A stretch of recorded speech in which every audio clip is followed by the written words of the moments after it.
Olá a todos e sejam muito bem-vindos a mais um episódio do Business Building Blocks, uma web series criada pela Nova Legal e que pretende capacitar, mas sobretudo inspirar founders, empreendedores, empresários a criar um futuro melhor, um futuro negócio, mas também uma futura pessoa. Eu hoje estou aqui, eu, Rui, com a Sara, COO e Head People da Nova Legal, e vamos abordar um tema especial com um convidado ainda mais especial, pelo menos para mim. Um tema também que muitas vezes é um pouco esquecido nesta área do empreendedorismo, nesta área das startups também, que é a gestão emocional dos founders. O nosso próprio título acho que diz muito, para além da capa, os desafios do Superman Founder. Isto é uma realidade que nós temos vivido diariamente, semanalmente, na Nova Legal, não só internamente, mas também na gestão e no trabalho que fazemos com clientes e parceiros. Mas sobre isso vamos falar um pouco mais à frente. Se calhar, Sara, começámos por apresentar aqui o nosso super convidado, não? E que super convidado, Rui. Olá a todos. E para nos ajudar a explorar este tema, temos o privilégio de ter aqui connosco o Pedro Vieira. O Pedro é um dos maiores especialistas de desenvolvimento pessoal e gestão emocional do nosso país. O Pedro trabalha de perto com alguns líderes, alguns empreendedores, através da Life Training, a empresa da qual é CEO, e ajuda esses mesmos empreendedores, fundadores, a enfrentar os desafios do dia-a-dia.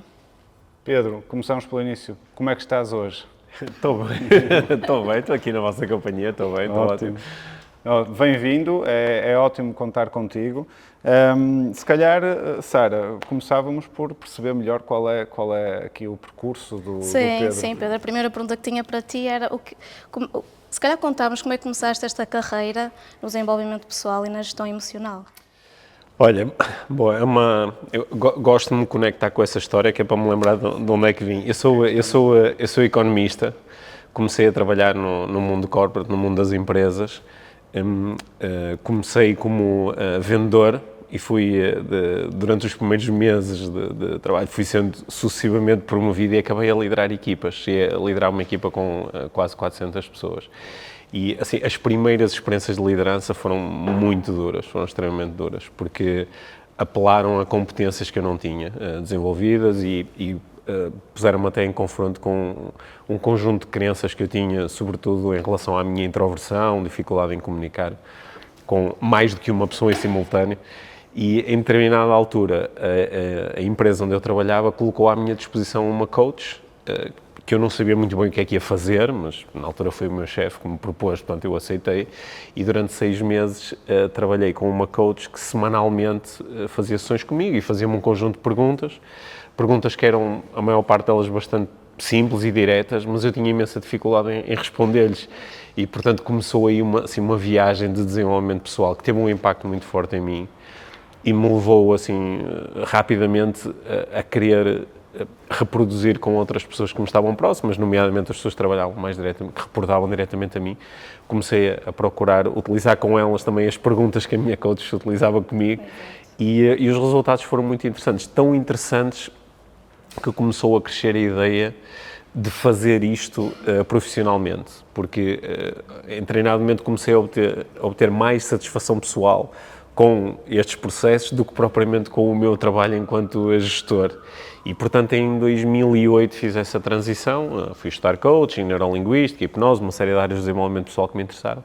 E em 2008 fundei a Life Training e comecei a trabalhar como coach profissional, portanto já lá vão 16 anos. Ótimo, incrível. Ou seja, o Pedro também és um founder, não é? Sim. Também fundaste e fizeste essa transição toda. Sim. E é incrível e é fantástico também perceber isso, que é muitas vezes a nossa própria necessidade, o queremos fazer diferente, não é? O vermos um caminho, se calhar não estamos a inventar nada novo, vemos as coisas de outra forma e isso leva-nos a avançar e é incrível. Eu se calhar até partilhava aqui, eu acho que foi a forma como eu te convenci. Nós não nos conhecemos do outro lado antes, já te seguimos, já partilhámos algumas formações que a Life Training já fez, mas qual foi o momento decisivo em que nós aqui na Nova dissemos temos de ter o Pedro aqui a falar sobre isto, e isto é um tema importante. E foi quando, muito recentemente, até há coisa de 1 ou 2 meses atrás, Nós temos aqui um cliente, um amigo, uma startup, deep tech, algo muito específico, tem um financiamento já superior a 2 milhões de euros, é uma pessoa madura, 45 anos, pai de filhos, tudo e mais alguma coisa, doutoramento, e está aqui connosco, estamos a fechar uns contratos e ele diz-nos, eu não tenho vida. Não é? Eu sei que ele não tem vida, eu sei que muitos deles não têm vida, eu não tenho vida, eu adoro correr, correr para mim era libertador e eu neste momento só consigo correr de 15 em 15, 3 em 3 semanas e quando vou correr fico tão mal, tão partido, tão maçado que nem consigo recuperar sequer nos dias seguintes. Nós sabemos isso, nós vemos as histórias do Elon Musk a dormir na fábrica, o foco, eu estou completamente focado. Mas como é que se equilibra isto? Ou antes, é preciso equilibrar isto? Não? Faz sentido? Eu, na minha perspectiva, legal, jurídica, de apoio ao negócio, acho que alguém são e saudável vai sempre ser melhor gestor, melhor líder, mas por onde é que isto começa, Pedro? Por onde é que nós podemos começar esta dúvida, esta luta, não é?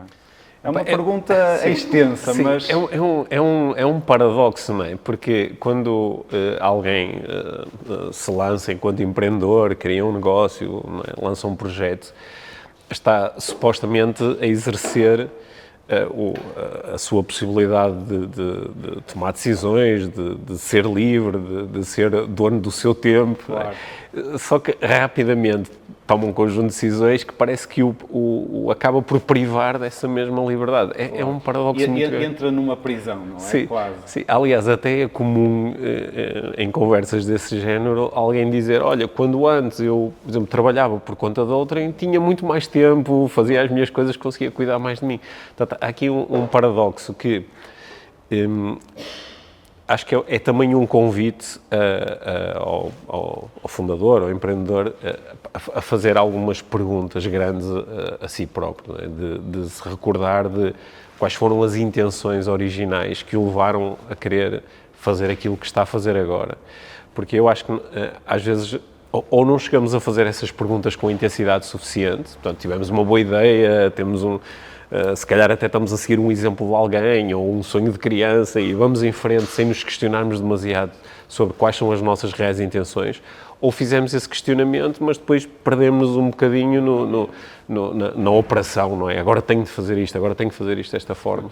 Que é isso que eu sinto. Eu recordo-me dele dizer, e sem estar a pessoalizar, não é? Não é esse o interesse, mas dele dizer assim, a empresa já está até numa fase de escala, mas ele dizer, eu sinto plenamente que se eu estou assim, em cima da estrutura, que se eu desviar para poder até alavancar mais, para poder fazer aquilo que verdadeiramente como CEO tem de fazer e também libertar-se, não é ter menos trabalho, mas gerir também a parte dele, que aquilo cai, não é? Cairá, não é? Mesmo. Isso é real, essa dúvida, em muitos momentos será, mas lá está. Que perguntas são essas, não é, então, ou algumas delas que iniciariam isto? Que ele próprio possa fazer a si próprio, não é? Quem nos está a ouvir diga assim, olha, realmente, se eu perguntar isto a mim mesmo, eu falo por mim, não é? Eu sei que há algumas perguntas, se calhar, eu não gostaria de as fazer já hoje, ou teria de me convencer a fazer, não é? São difíceis de São responder. difíceis. Olha, eu acho que há um exercício fundamental que raramente é feito, porque quando nos lançamos num projeto, num empreendimento empresarial, é muito comum definirmos objetivos, não é? Quais são as minhas metas, o que é que eu quero alcançar, e pronto, isso aí um conjunto de objetivos, que podem ser financeiros, ou de dimensão da organização, ou clientes que queremos servir, só que raramente fazemos a pergunta dos objetivos emocionais, que é como é que eu me quero sentir. Porque quando fazemos essa pergunta e compreendemos a importância dela, porque em última análise, quando nós questionamos alguém que diz quero lançar um negócio que vai valer 10 milhões, ou que vai ter 50 colaboradores, ou que vai ser o número 1 na minha indústria, quando nós questionamos porquê é que queres isso, normalmente vão começar a surgir respostas que têm índole emocional, porque me quero sentir realizado, porque quero sentir que estou a contribuir, porque quero sentir abundância e liberdade. E quando nós vamos diretamente a essa pergunta, como é que eu me quero sentir, e isso fica claro e fica tipo escrito, é isto, é desta forma que eu me quero sentir. Isso vai ser muito útil para nós tomarmos certas decisões ao longo do processo, porque começamos a entender que há decisões que eu tomo que me afastam da forma como eu me quero sentir. Ora, se isso é o propósito em última análise, não faz muito sentido não contemplar essa vertente que é fundamental, e eu acho que é aí que muitas pessoas ajuda a criar condições para acabarem no não tenho vida. Pois. O que é o não ter vida? Claro que têm vida. Sim, não é? Estão a fazer muitas coisas e algumas delas... E há uma paixão. E até são coisas que gostam. Só que o não tenho vida, normalmente, o que é que as pessoas estão a querer dizer? Há algumas coisas que também são relevantes para mim. Pode ser o exercício físico, o passar tempo com a família, o acompanhar os filhos, o viver uma relação amorosa com mais tempo e qualidade, o viajar, que essas coisas estão a ficar de lado. E não é que elas não possam ficar um bocadinho de lado comparado com outras, mas quando isso não vem num sítio de consciência, de fazermos perguntas e fazemos escolhas deliberadas, podemos acabar com esta sensação que não é nada agradável da vida estava a passar ao lado. Um CEO, um empreendedor, um dono de uma empresa, um empresário, tem sempre a questão das decisões, não é? Nós temos aqueles chavões, não é? Que é o Steve Jobs, que usava sempre a mesma roupa para não ter de pensar e gastar uma decisão, mas é importante pormos a decisão emocional lá no meio, não é? Não é só a tabela Excel ou os financials, não é só os recursos humanos, não é só o produto. A parte emocional é essencial, nós sabermos porquê para nós é que estamos a fazer aquilo, não é? Não ser só a parte material, não é? Eu até aproveitava aqui que o Pedro falou na família, não é? E perguntava diretamente como é que fazemos aqui um equilíbrio saudável? Vida profissional, vida familiar, filhos, toda essa gestão. Eu acho que é mesmo inicialmente através destas questões do que é que eu realmente quero e o que é importante para mim, porque uma coisa que falando em decisões e escolhas, não é? Acho que o empreendedor é particularmente sensível, por causa das escolhas que tem que fazer, à noção de custo de oportunidade, não é? Que ele sempre que toma uma decisão, decido isto, quer dizer que não decido aquilo. E ele está muito habituado a fazer isso no seu negócio, só que nem sempre contempla a sua vida assim de uma forma mais ampla, e considerando que... Eu nem gosto muito sabe, a vida profissional, a vida pessoal, sim, quer dizer, é a nossa vida. E quando nós ganhamos consciência do que é mais importante para mim, isso, por exemplo, para mim foi relevante. Quando eu me tornei empreendedor há 16 anos, eu tenho 3 filhos, o meu segundo filho tem agora 16 anos, portanto era bebé, tinha nascido há muito pouco tempo, e eu rapidamente, depois de 1 ou 2 anos a trabalhar como empreendedor, estava outra vez com os ritmos de trabalho que tinha antes trabalhando numa multinacional, ou seja, estava outra vez nos dias de 12, 14 horas de trabalho. E na altura foi interessante porque eu, enquanto coach, necessitei foi da ajuda da minha companheira para me fazer boas perguntas e outra vez focar-me no que era realmente importante, até porque há aqui uns custos de oportunidade, nomeadamente em relação à família, que são quase eternos, não é? Porque passam aqueles primeiros anos de vida e depois já não dá. Depois, pronto, agora já não são bebés. Claro. E, por exemplo, houve um momento muito importante para mim, quando já tinha 3 filhos, eu estava assim, muito focado em desenvolver uma carreira internacional e a Life Training estava a crescer, estava a se expandir, até estávamos a lançar um modelo de franchising internacional e eu andava a fazer palestras em Espanha, no Brasil, em Angola. E houve um momento de confronto em que, para eu seguir isto, qual é o custo da oportunidade? É passar menos tempo com os meus filhos. O que é mais importante agora? Para mim, não é que isto seja a resposta para toda a gente, mas para mim é passar mais tempo com os meus filhos. Ok, então, pelo menos durante uns anos, não há carreira internacional. Claro. E curiosamente, os resultados até melhoraram imenso, claro, com essa... Ou seja, tinhas a intenção alinhada, sim, não era? Sim, Não havia dúvida, não havendo dúvida, o caminho depois aparece. Sim, é isso. Às vezes, fazer estas questões e confrontar-nos com as respostas, às vezes é um bocadinho duro, sim, sobretudo quando a resposta está associada a abdicar de coisas que nós achamos que são boas e são positivas, não é? Eu acho que no meu caso, e também como founder, mas também lidando muito perto com outros founders, às vezes a incerteza sobre o futuro é tão grande, não é? Sim. Bem, eu quero apostar na internacionalização, mas será que aquilo vai internacionalizar? Será que vai funcionar? Será que vai não sei o quê? Mas também quero passa aqui a expressão, apostar nos filhos, não é? Sim. Também tenho 3 meninas, não é? Essas vão de certeza crescer, não é? Pronto, pela lei da vida. Portanto, aí a decisão é sempre relativamente simples, mas estamos a abdicar, de facto, de alguma coisa.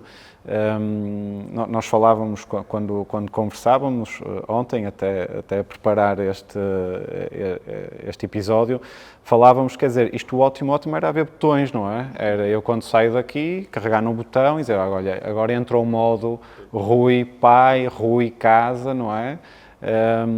E tudo era, mas aí era mecânica, aí faltava aquela paixão, não é? Aquele grit que se fala muitas vezes, que é o que também acontece no empreendedorismo, não é? Há técnicas para se melhorar isto. As questões pode ser uma delas, não é? Nós questionarmos e respondermos, ou até termos alguém que nos faça essas questões, não é?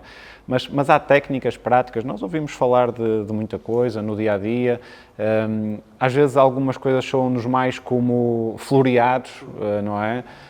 Parece que acordas às 5, meditas, fazes um HIIT, e depois tomas o pequeno almoço que não pode ter carboidratos disto, daquilo, e depois vais conseguir.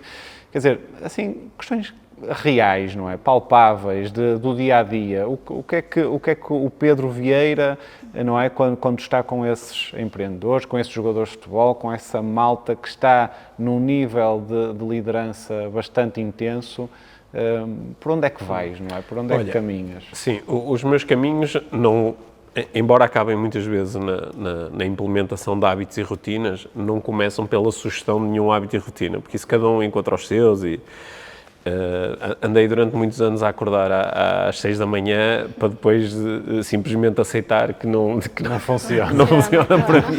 Não funciona para mim. Mas, coisas que eu acho que são realmente importantes e tendem a fazer a diferença. A primeira é ganhar consciência dos nossos estados emocionais, porque nós estamos constantemente a viver emoções, não é? As emoções são um fenómeno químico, biológico, não é? Que está sempre presente, e nós às vezes colocamos aí a atenção, não é? Que é quando, não é? Tu começaste por me fazer a pergunta, como é que estás, não é? É essa pergunta que fazemos, como é que eu estou, o que é que está a acontecer comigo. É a altura que nós ganhamos consciência da emoção, não é? E passamos a experienciar aquilo que designamos de sentimentos, não é? Que é quando eu tenho noção e consciência da minha emoção e entendo como esta emoção se transforma num filtro muito poderoso. Por exemplo, se eu me estiver a sentir frustrado, é normal que as minhas interações com outras pessoas a seguir sejam filtradas por essa frustração e eu tendo a ter certo comportamento. Portanto, ganhar consciência disto, acho que é assim um primeiro passo. Parece uma coisa óbvia, mas a maior parte das pessoas não faz. Vive as emoções, mas não ganha consciência delas e nem entende de que forma é que a emoção depois também está a ajudar a criar certos comportamentos. Então, esse é o primeiro passo. Depois, o segundo passo é aprender a compreender a emoção. O que é que ela me está a comunicar? Se eu sinto frustração, ou tristeza, ou entusiasmo, ou desilusão, ou cansaço, o que é que isto me está a comunicar? E compreender a emoção é meio caminho andado. Primeiro, para não ficarmos retidos naquela emoção, para ela não ter que se manifestar durante demasiado tempo. E segundo, para fazermos a seguir melhores escolhas e mais informadas. Porque as nossas emoções quase sempre falam-nos sobre as nossas necessidades. Sobre as necessidades que nós temos satisfeitas ou insatisfeitas. E eu acho que isso é uma das dificuldades que quem atua como founder tem tantas escolhas, tem tanta incerteza, tem tanta insegurança, tem tanta coisa em que pensar, que muitas vezes não se chega, nem tem tempo de olhar para dentro, porque tem tanta coisa lá fora. É uma expressão muito curiosa mesmo. As nossas emoções falam-nos daquilo e das dificuldades que nós cá dentro também estamos a lidar, não é? E nós vemos isso, quer dizer, a emoção de lidar com alguém que temos de despedir, a emoção de lidar com um financiamento, ou com um fim do mês, ou com um objetivo que temos de alcançar, um produto que ia ser um sucesso e afinal não vai. Uma internacionalização que era o caminho e afinal não vou, não é? No fundo, o que diz é como nós reagimos àquilo, até se calhar da forma mais instintiva, diz-nos mais sobre nós propriamente do que o produto, o mercado, o financiamento, o que seja, não é? É nesse sentido. Não devemos evitar olhar, ou devemos preocupar-nos em olhar para nós também, nesse sentido. Sim, porque é aí que nós muitas vezes encontramos a solução. Por exemplo, se eu neste momento me estou a sentir, se estou-me a sentir perturbado, se estou-me a sentir inquieto e pergunto a mim próprio qual é a necessidade que está aqui por nutrir, o que é que eu necessito? O que eu necessito é de segurança. Estou a sentir demasiada dúvida, demasiada incerteza e necessito de segurança. Se eu for consciente disto, posso a seguir fazer uma pergunta mais ou menos óbvia, que é, então como é que eu ganho mais segurança? Pois. E posso ter uma decisão informada que me leve a tomar decisões sobre o meu negócio, sobre a forma como me relaciono com as pessoas, ou até sobre o que é que vou fazer agora para ganhar mais segurança. Claro. Se calhar lá está, para ganhar agora um bocadinho de segurança, vou dar uma corrida no meio da natureza e isso ajuda-me outra vez a conectar-me comigo e a acalmar-me. Mas se eu não tiver noção disso, tenho esta necessidade de segurança para nutrir, mas como não estou consciente dela, posso começar a disparatar para todo lado. Eu tenho um exemplo, e para dar um exemplo meu mesmo, e já comentámos isso aqui na Nova, nós há 2 anos, talvez, nós temos uma ferramenta Legal Tech, a My Legal Team, ganhámos um prémio internacional, fomos convidados depois para ir a Madrid a uma super finalíssima, e aquilo era tão importante para nós, não é? Era algo vital, não é? Nós conseguirmos aquilo. Toda a equipa, e eu especialmente, dediquei-me tanto àquilo, tempo cronometrado, apresentação, estava tudo perfeito e a apresentação foi perfeita. Eu só me esqueci foi de uma coisa, foi de aproveitar. Sim. Totalmente. Eu não me lembro, só me lembro de entrar no palco e não me lembro de sair já. Ficámos em segundo, não ficámos em primeiro, não é? E eu lembro-me disso, eu tenho a certeza que se tivesse aproveitado, muito provavelmente o resultado teria sido outro. Terias ganho, não sei, mas eu lembro-me de não ter aproveitado. Aquilo passou por mim, não é? Eu lembro na altura foi um ponto, não foi logo, não foi imediato, foi uns meses largos depois, de eu ter percebido que aquilo no fundo acontecia muitas vezes, no dia a dia, na semana a semana, e acontece com as pessoas com quem nós vamos lidando, aquela malta que não tem vida. Eu naquela semana, naquele mês, também não tive vida e estava a fazer uma coisa espetacular, não é? Que eu adorava, que foi incrível, que toda a gente ficou feliz, mas eu não estava feliz, não é? Portanto, faltou essa emoção. Ouvir a emoção, não é? Mas também o Pedro vai concordar que nós vamos fazendo esta aprendizagem, não é? Sim. Por isso é que é um desenvolvimento, Sim. não é, da gestão emocional. Eu até acabava por perguntar que técnicas ou que sinais de alerta esses empreendedores deverão ficar atentos quando essa gestão emocional já está a ficar comprometida, não é? Para conseguirem perceber e ainda chegarem a tempo de conseguirem dar a volta ou mudar aqui a situação. Eu acho que, assim, os principais sinais de alerta talvez residam numa certa observação que nós às vezes fazemos do nosso próprio comportamento e que sentimos que o comportamento foi desajustado ou inexplicável, não é? Porquê é que eu fui tão agressivo com esta pessoa? Ou porquê é que eu fiquei tão ansioso nesta situação?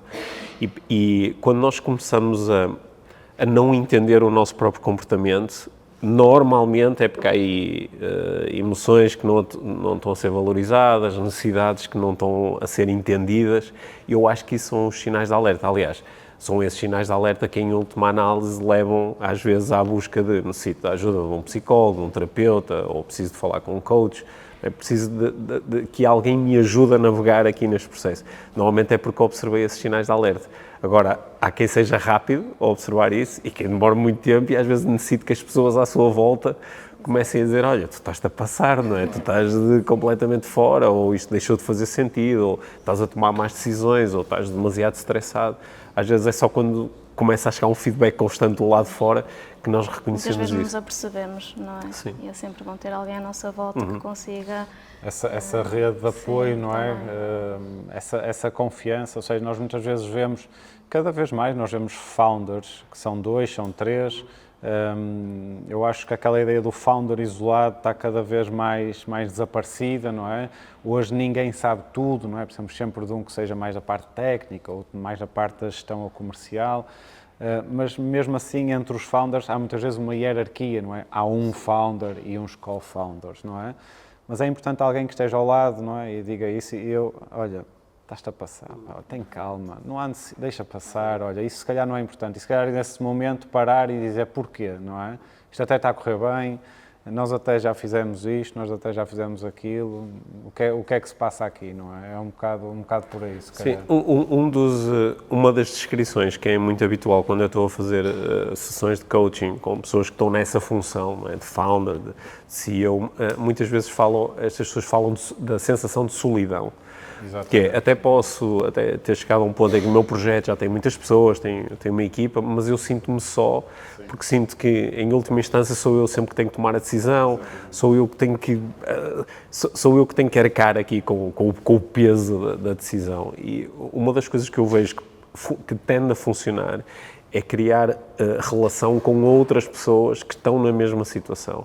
E eu já fiz apresentações e trabalho de coaching, por exemplo, com grupos de founders, pessoas que acabam por se conectar precisamente por sentirem que, olha, cada um de nós tem esta mega responsabilidade, mas podemos falar uns com os outros sobre isso, e às vezes aí há uma sensação de realidade partilhada, que é esta pessoa entende-me porque também está numa situação semelhante. E essa rede de apoio eu acho que também é bastante útil quando se consegue construir. Rede de apoio e partilha, não é? Sim. E já agora ia-te perguntar, Pedro, se até podias partilhar connosco algum caso de sucesso em que a implementação de uma boa gestão emocional tenha feito uma diferença significativa, ainda que de uma forma generalista. Sim, olha, eu tenho, quer dizer, posso partilhar muitos casos de sucesso, mas posso se calhar partilhar um ou dois padrões que eu observo nesses casos de sucesso. Um dos padrões que eu observo é, conforme a pessoa ganha mais consciência das suas emoções e se conseguir dar o passo de se tornar vulnerável a essas emoções, nomeadamente de aprender a partilhar isso de uma forma regular com a equipe, sem receio de se expor enquanto alguém que não é um super-homem, uma super-mulher e que está sempre bem e que está sempre cheio de recursos, e às vezes aprender a dizer, olha, eu neste momento não me sinto suficientemente seguro para tomar esta decisão, ou eu não estou suficientemente satisfeito com isto que está a acontecer, ou não me sinto suficientemente conectado com as outras pessoas, estou-me a sentir muito só. Aprender a verbalizar isto normalmente conduz a uma série de adaptações da equipa e das pessoas que são relevantes à nossa volta e que ajudam a gerar bons resultados. Esse é um dos padrões que eu observo. Porque algumas pessoas até procuram, por exemplo, a ajuda de um coach com a ideia de reforçarem este papel de super-homem e super-mulher, que é eu vou-me fechar ainda mais e vou mostrar ainda mais, e o caminho muitas vezes é o contrário. Eu aí não te esqueças do segundo padrão, mas isso também não pode dar lugar a uma perda da confiança na liderança por parte da equipa. A equipa também não está muitas vezes à espera que o líder saiba, que o líder controle, que o líder consiga, e se o líder de repente diz, olha, eu agora não estou a conseguir, olha, eu agora não estou a ser capaz, nem vos estou a pedir que façam nada, mas estou a abrir-me para isto, e de repente não pode criar aqui uma indefinição, uma insegurança até generalizada, ou a tua sensibilidade e experiência é que não, é que há um reforço ali até humano nesse sentido. Isso é muito curioso. Há aqui um truque que se calhar até tem a ver com este segundo padrão. Nós só queremos truques aqui. Só queremos truques. Todos os truques é para escrever, não é? Porque uma das coisas que eu acho que é muito importante nos negócios, como na vida, é nós aprendermos, por um lado, a relacionar-nos com estas sensações, emoções, mas depois a dar-lhes um caráter específico e prático, porque uma coisa é eu comunicar enquanto líder, sinto-me muito inseguro e não consigo tomar decisões. Outra coisa é eu dizer, eu sinto-me inseguro especificamente em relação a esta situação. E logo a seguir conseguir fazer um pedido, que é, para eu me sentir mais seguro, do que é que eu necessito? Necessito disto, disto e disto. Isto gera nas outras pessoas, para já, uma compreensão maior do que é que está a acontecer. E segundo, também lhes dá um caminho, não é? Lhes mostra o que é necessário fazer para poder construir esta segurança. E aquilo que nós, acho que mais ou menos experienciamos nas nossas relações humanas é que nós tendemos a confiar em pessoas que não têm uma segunda agenda, que nos dizem aquilo que estão a pensar e que verbalizam aquilo que estão a sentir. É isto que eu noto que normalmente acontece, conforme o líder aprende a reconhecer melhor as suas emoções e a comunicá-las, mas comunicá-las não é para se libertar da responsabilidade. Não é fazer a psicoterapia com a equipa. Certo. Não, comunicar, criar conexão. Sim. E muito menos para dizer, eu sinto-me inseguro por vossa causa que não sabe fazer o meu trabalho. Claro. É mais conseguir verbalizar as minhas necessidades e a seguir apontar um caminho de o que é necessário e muitas vezes até o que é necessário eu fazer, mas também muitas vezes conseguir acompanhar isto num pedido, que é para eu me sentir mais conectado, eu necessito disto, disto e disto. E esta linguagem é muito importante, mas a maior parte de nós não tem esta linguagem, não trouxe esta linguagem da nossa infância, da nossa adolescência, nem do início da vida adulta, não é? Que é aprender a reconhecer as nossas emoções, entender as necessidades que estão por trás das emoções e depois fazer um pedido. Não é? Claro. Fazer um pedido, olha, o que eu te peço é isto. Claro. É fazer um pedido específico, não é assim uma coisa... Não ao outro, sim, reconhecer em mim e depois perceber em mim também, como líder já, o que é necessário para caminhar e em conjunto fazê-lo, não é? Isso é mesmo muito, muito interessante e valioso até. Eu acho que vamos ouvir estas frases repetidamente sempre que tivermos uma situação, não é? Em que estamos a sentir a nossa gestão emocional ficar comprometida. Acho que vamos ouvir estas frases do Pedro repetidamente. Sim, é porque nós muitas vezes, pode ser no nosso trabalho, mas também pode ser em casa com a nossa família. Nós muitas vezes até conseguimos entender, olha, estou frustrado, estou zangado, estou chateado, e até verbalizamos isso. Só que depois a seguir não chegamos a fazer um pedido, fazemos mais um apontado de dedo, não é? Que eu estou chateado porque tu és sempre a mesma coisa. Em vez de dizer, olha, eu fiquei chateado nesta situação, o que é importante para mim acontecer a partir de agora? Isto. Porque muitas vezes quando chegamos até ao pedido específico, a pessoa do outro lado pode-nos só dizer, olha, não vou fazer isso, ou ok, eu vou fazer isso. Aqui um paralelo com a parentalidade, não é? Sim. Que também é uma área que está em ti. Sim. E na minha, não é? Ainda hoje vi uma frase, não é? Que quando eu me chateio com os meus filhos, na verdade eu não me estou a chatear com eles, não é? Estou-me a chatear comigo próprio e com coisas minhas. Sim. Ninguém se chateia com os filhos propriamente, não é? É normal eles fazerem, são crianças, não é? Diz mais sobre nós. Diz mais sobre nós do que propriamente sobre o que acontece ali. E nós também não podemos ser uma pessoa em casa e outra no trabalho, não é? E estas ferramentas acabamos por praticá-las no trabalho, aliás, acabamos por praticar na relação humana, seja ela no trabalho, seja em casa. Mas vamos ao segundo padrão, que ele foi o primeiro, segundo padrão. Eu já entrei aqui eu entrei aqui um pouquinho nele, que é a tal questão da especificidade. Okay.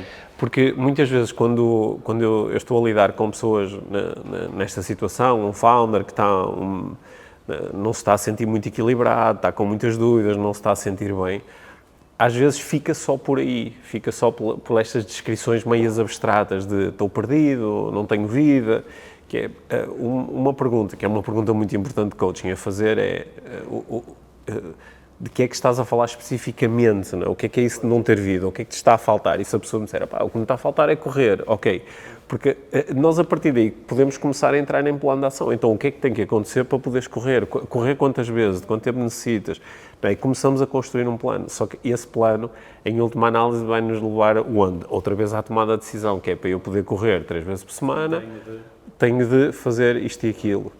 Às vezes quem tem que tomar muitas decisões fica é quase como se houvesse um músculo da tomada de decisão que fica um bocadinho cansado. É por isso que é muito frequente nós temos founders que estão o dia todo a tomar decisões e depois chegam a casa e dizem, diz-me o que é para fazer. Tipo, não quero tomar mais decisões, não consigo, estou esgotado, não consigo sequer dizer, vamos jantar fora, diz-me onde queres ir, não consigo sequer agora tomar mais essa decisão. Portanto, esse cansaço às vezes também existe. Mas desde que tenhamos essa possibilidade, depois é começar, porque nós muitas vezes escondemos-nos disto. Aliás, uma das coisas que eu observo é quando a conversa chega aí, né, a pessoa dá um passo atrás, que é, então, correr é o quê? 3 vezes por semana. Então, o que é que tens que fazer para conseguir correr 3 vezes por semana? E a pessoa diz qualquer coisa, não, é complicado, e começa a dar passos para trás. Porque desculpas, não é? Porque quando a coisa fica específica, é relativamente fácil depois implementar. Se formos ao ponto ali mesmo, não é mais coisa, menos coisa, mas a coisa acontece. Eu gostava muito de meditar, mas não consigo. Quer dizer, a pessoa está realmente a dizer que não tem... ou não quer verdadeiramente, ou se quiser mesmo, vai arranjar ela vai arranjar uma forma, não é? Claro. Esse assumir da realidade, a minha, não é? A nossa, a própria, e se calhar deixar a realidade geral sempre a encontrar os culpados, não é?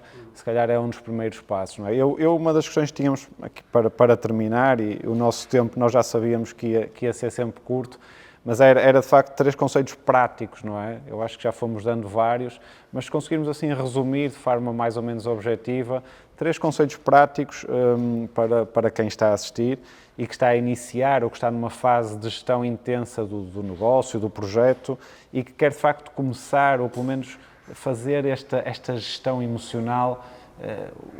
Por onde é que começa, não é? Olha, eu acho que vou deixar aqui 3 perguntas, né, de que nós já fomos falando ao longo da nossa conversa, mas servem até de resumo da conversa. A primeira pergunta é como é que me estou a sentir? Não só como é que me estou a sentir agora, mas como é que me estou a sentir de forma habitual, né, no meu dia-a-dia profissional, quais são as emoções que tendem a aparecer? É porque essa pergunta é muito importante, fazê-la a mim e fazê-la às outras pessoas. Nós às vezes ficamos muito surpreendidos quando, sei lá, alguém da nossa equipa nos diz que já não quer trabalhar connosco. Mas se nós fizermos habitualmente a pergunta como é que te estás a sentir, nós entendemos, não é, que a pessoa se está a aproximar ou a afastar daquilo que é realmente valioso para ela. Depois a segunda pergunta é como sequência destes estados emocionais, é o que é que me está a faltar, de que é que eu necessito. Porque eu aí muitas vezes vou descobrir quais são as próximas escolhas a fazer. Se calhar aquilo que eu necessito é de mais segurança e se calhar posso dar um passo atrás em relação a algumas coisas. Se calhar o que eu necessito é de mais conexão e posso fazer alguma coisa para me ligar mais às pessoas. Se calhar aquilo que eu necessito é de importância e reconhecimento, porque muitas vezes o founder não obtém importância e reconhecimento porque as pessoas acham que ele é que tem que reconhecer as outras pessoas. E às vezes o ganhar noção disto ajuda-me depois a implementar a terceira estratégia, que é fazer pedidos claros e específicos às outras pessoas. Às vezes, olha, eu necessito de um pouco de reconhecimento, porque acho que estou-me a esforçar imenso, e às vezes sinto-me um pouco só, ou sinto que ninguém me reconhece, não é? E fazer uma ronda de reconhecimento, vá lá, 2 coisas boas que eu tenho andado a fazer ultimamente. Okay.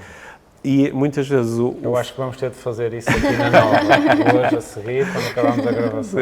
Sim, porque isso é uma coisa tão simples, não é? Mas às vezes nós esquecemos e até temos um pouco de vergonha quase de nutrir essas necessidades. Mas é uma coisa que eu às vezes faço em casa. Às vezes digo aos meus filhos, olha, pá, tenho-me esforçado tanto, andei a semana toda a fazer de Uber Dad, levei-vos a tudo que era sítio, estou a necessitar de um bocado de reconhecimento. E eles olham e dizem assim, oh papá, ok, olha, obrigado, precisas um papá porreiro e nos levares aos treinos, se não sempre que é fizermos preciso. isso, vamos lançar frustração. Claro. Vamos agir a partir o que é que normalmente fazemos quando sentimos falta de reconhecimento, mas não a comunicamos? Começamos a chatear os outros, exato, porque ninguém me reconhece, já ninguém me agradece e não sei o quê, vou deixar de fazer isto, para vocês verem. Começamos com a ameaça aos filhos. Um dia que vais trabalhar para outra empresa é que vais reconhecer o chefe incrível que tinhas. Sim. Portanto, eu acho que são 3 dicas importantes, que é reconhecer como é que me estou a sentir, explorar as necessidades por detrás dessas emoções e fazer pedidos claros às outras pessoas que nos ajudam a nutrir essas necessidades. Incrível. Acho que era exatamente isto que eu acho que nós procurávamos aqui, chegando um pouco ao fim do nosso episódio. É muito acionável, Pedro. É muito prático, pragmático, pouco floreado e muito centrado, no fundo, no próprio, não é? Olha para ti, vê em ti, questiona-te a ti e a partir daí age, não é? Porque se tu foste capaz de criar esse projeto, esse negócio, és tu, não é? Vê então o que é que isso te está a dar a ti, vê então o que é que tu precisas também no caminho, até porque é sempre uma evolução. Portanto, acho que é incrível e são insights valiosos e princípios valiosos. E lembra-te que podes pedir ajuda. Sim, a outras pessoas que estão na mesma posição que tu, a profissionais com várias abordagens que te podem ajudar, a amigos, a pessoas que são próximas. Claro, faz todo sentido. Alguma coisa queiras acrescentar, Pedro, neste final? Eu se calhar ia relembrar um pouco o início da conversa e a importância de definir ou rever as intenções emocionais, que é como é que eu me quero sentir. Porque eu acho que é uma das grandes frustrações, às vezes os anos vão passando e a pessoa para e diz, mas não era assim que eu me queria sentir, não foi para isto que eu lancei este negócio, não foi para isto que eu me meti nesta aventura. Estou-me a sentir exatamente como não me queria sentir. Isso, ganhar consciência disso, às vezes pode-nos ajudar a fazer novas escolhas. Eu recordo-me há uns dias atrás, visitei um founder, mas já numa fase de scale-up, 8 anos de empresa, com profit, muitos milhões, 50 ou 70 funcionários, e ele foi mostrar a empresa, íamos pela linha fora, e ele falava daquilo com uma paixão, com uma vontade, Eu estava a olhar para ele naquele momento, mas é como se estivesse a olhar para ele no primeiro mês, não é? Como se tivesse acabado de abrir. E eu lembro-me de pensar assim, quase dizem que não há inveja boa, mas uma inveja boa, não é? Dizer assim, isto era ótimo, consegui pegar nisto e manter isto. 8 anos depois, estar com este ânimo, não é? Esta vontade, é incrível, não é? Ele está a viver o sonho, não é? Portanto, acho que faz todo sentido isso e agradeço-te muito teres trazido essa abordagem. Sim, sem dúvida. Foi um episódio em que realça muito a importância de cuidarmos da nossa saúde mental e emocional, que muitas vezes deixamos em segundo plano. Muito obrigada, Pedro. Obrigado, eu. Gostamos muito. Pronto, para todos os que nos estão a seguir, não se esqueçam de seguir os próximos episódios, continuar não só a preocupar-nos também connosco, com a gestão emocional própria, para garantir que o negócio tem muito mais futuro e que as coisas acontecem e conseguimos fazer perdurar o sonho. Obrigado, Pedro.